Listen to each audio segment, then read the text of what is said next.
Voltamos, voltamos mais ou menos bem, depois de um tempo de convalescência da Covid. Acho que aqui vocês já se lembram que eu falei que, se não lembro, aqui todos nos infectamos da Covid, todos fomos infectados pelo vírus. Minha sogra, meu filho, minha esposa, eu e por último minha filha, nessa sequência. E não foi nada fácil, não foi uma gripezinha, não foi uma realidade que se passava com a mão nas costas, né? De olhos fechados. Eu confesso para vocês que mais do que a minha experiência pessoal com o vírus, o pior que existe é, sem sombra de dúvida, você ver um dos seus passando por essa situação. Sobretudo porque a cada novo sintoma, a cada novo sinal do corpo daquela pessoa, mais você fica num estado de tensão devido a tudo que a gente já leu, já estudou, já ouviu falar, já assistiu sobre a indeterminação desta Covid.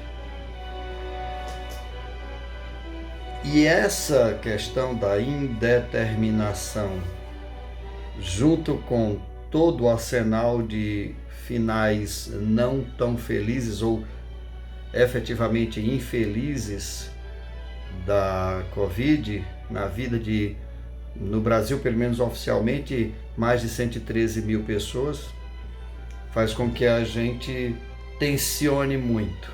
E eu confesso para você, sem sombra de dúvida e sem medo de ser acusado de hipocrisia, para mim, eu sofri muito mais vendo os meus, né, as minhas pessoas queridas aqui em casa sofrendo, do que propriamente o meu sofrimento pessoal. Não é agradável, muitos dos sintomas apareceram em mim, no caso um pouco menos leve, dependendo de cada um. Mas não vou passar o meu tempo aqui tratando sobre a Covid que passou e que ainda traz alguns elementos. Você sente um incômodo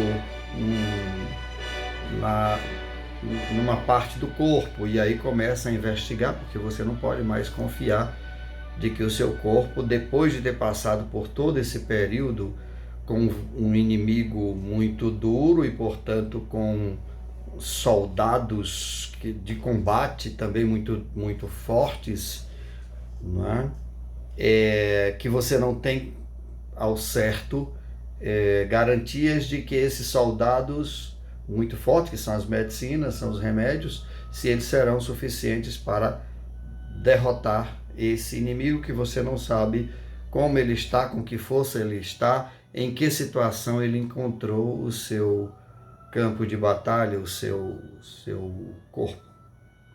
E ao final, como ele deixou, né? A gente tem mais ou menos algumas questões. Só que existem algumas vantagens que a gente pode dizer, pelo menos da minha parte agora, eu posso garantir para vocês que é estranhamente interessante a gente ver as pessoas. E aí a metáfora que eu quero trazer para vocês é: eu estou vendo muitas das pessoas ainda do outro lado do abismo, e eu estou como que olhando do lado oposto. Ou seja, quem já teve a Covid está do lado no qual eu me encontro. Quem ainda não esteve, e não esteve passando por essa situação, está do lado de lá. Então a gente vê toda uma estrutura da sociedade e é, no mínimo, espantosa. Agora, uma visão para cá. Continuando a metáfora, a gente vê o abismo, né? E a ponte, uma ponte. Essa ponte, ela não é fixa, ela se move. Ou seja, você vai passar pelo tratamento usando as medicações, fazendo os devidos tratamentos, os devidos descansos, os devidos exames. Tudo isso vai se dando, mas isso se dá numa ponte que se move, ou seja, que a qualquer momento você pode ter uma decaída e cair dessa ponte. Eu concretizo um pouco essa metáfora dizendo para as pessoas, olha, eu estou vendo vocês aqui do outro lado da ponte, eu estou esperando vocês do lado de cá. Espero que as pessoas passem, a maior parte das pessoas passe através da ponte sólida da vacina, que não arrisque, porque como não existem respiradores, como não existe um governo efetivamente preocupado no Brasil com as pessoas, nós não temos pontes para todas as pessoas. Isso é uma realidade. Por baixo, nós temos 113 mil pessoas, mais de 113 mil pessoas que caíram no abismo só no Brasil. São 113 mil histórias, 113 mil dores, 113 mil bibliotecas de sonhos, de estudos, de projetos, 113 mil famílias feridas. E hoje se respira o ar da indiferença. Não a indiferença boa, porque os estoicos propõem um certo grau de imperturbabilidade, a capacidade de não se perturbar com aquelas coisas que não podem ser mexidas, que não podem ser modificadas.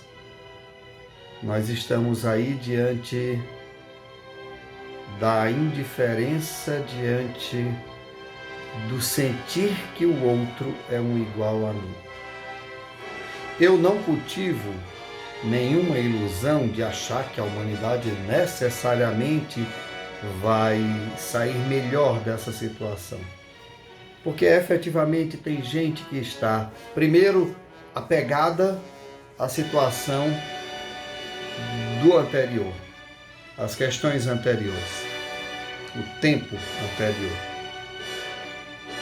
Segundo, porque há pessoas que, apegadas ao anterior, elas já buscam com uma certa ânsia, uma certa loucura, já encontrar as formas de se beneficiar com a nova realidade que vai chegar. Eu não chamo de novo normal porque eu nem sei se nós vivíamos uma situação normal.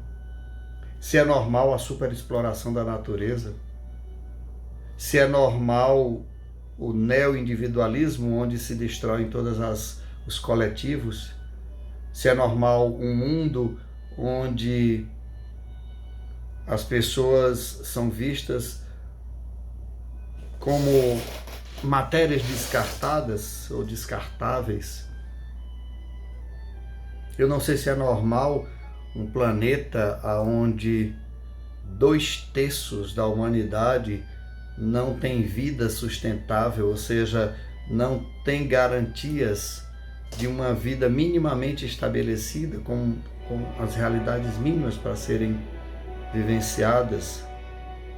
Eu não chamaria isso de normal. Então, quando a gente pensa um novo normal, se pressupõe que o anterior era normal. Eu diria que é mais normótico, né? Um normal doentio, um normal acovardado, um normal fruto da nossa incapacidade, da nossa apatia, da nossa incapacidade de nos afetar. Uma das experiências bem interessantes nesse período de pandemia para a gente foi o aprender a cuidar estando convalescendo. A fragilidade que cuida da outra fragilidade mais frágil que a gente mesmo. Eu estava cuidando da minha esposa e me distanciando dos filhos. O meu filho, ainda que tenha sido um dos primeiros infectados, ele felizmente passou de uma forma quase que absolutamente assintomática. Ele só falava, e eu desconfiava disso: papai, a água está com gosto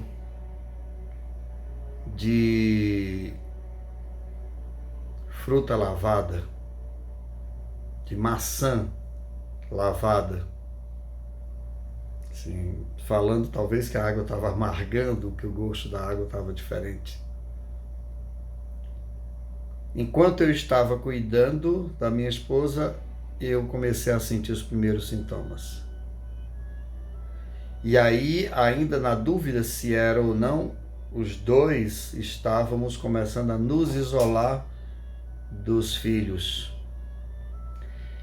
E, de certo modo, já tínhamos pedido para as pessoas se afastarem, já estávamos isolados aqui. À medida em que as pessoas, boas pessoas, teimosamente vinham para trazer alguma coisa, ajudar, trazer frutas, verduras, tentar ser presença, tentar cuidar à distância, a gente também ficava desesperado por conta da possibilidade dessas pessoas serem infectadas, ainda que ficasse lá na porta do lado de fora. O estar fragilizado cuidando.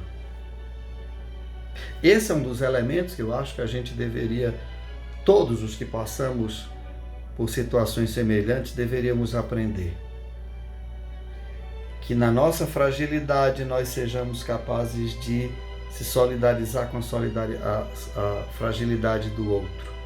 E em percebendo essa fragilidade, que nós possamos ser capazes de cuidar do outro, na fragilidade que o outro se encontra. Os pequenos sinais, os pequenos gestos.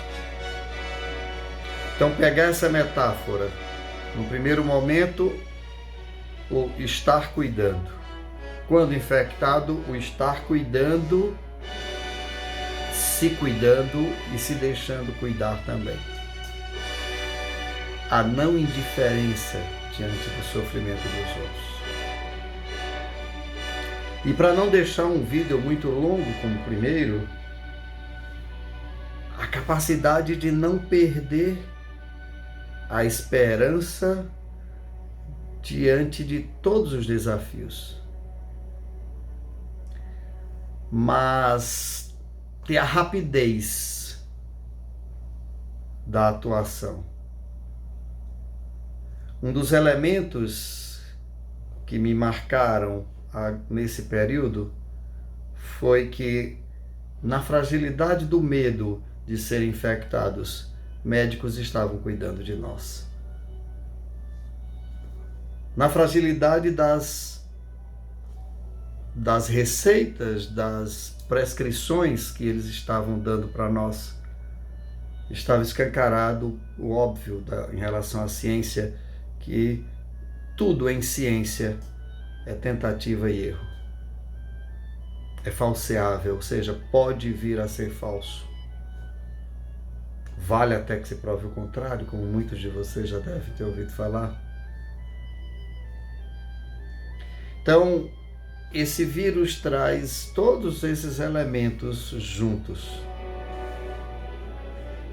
Mas o que eu posso dizer para você nisso é que nós temos que perguntar-nos acerca do que vale a pena ser vivido. E aí, uma coisa para o próximo vídeo, nós estamos vivendo estranhamente um tempo em que nós temos sobrecarga daquilo que nós tínhamos deixado em baixa quantidade, a convivência familiar, o isolamento, a falta de sentido da sociedade que vivia só para aparentar. Então nós temos agora sobrecarga, né, em relação a isso. E em contrapartida, uma quase que total ausência das outras coisas que nós sobrecarregávamos, que nós levávamos até as últimas consequências, que nós inchávamos, maquiávamos, fazíamos todo um arsenal de superprodução.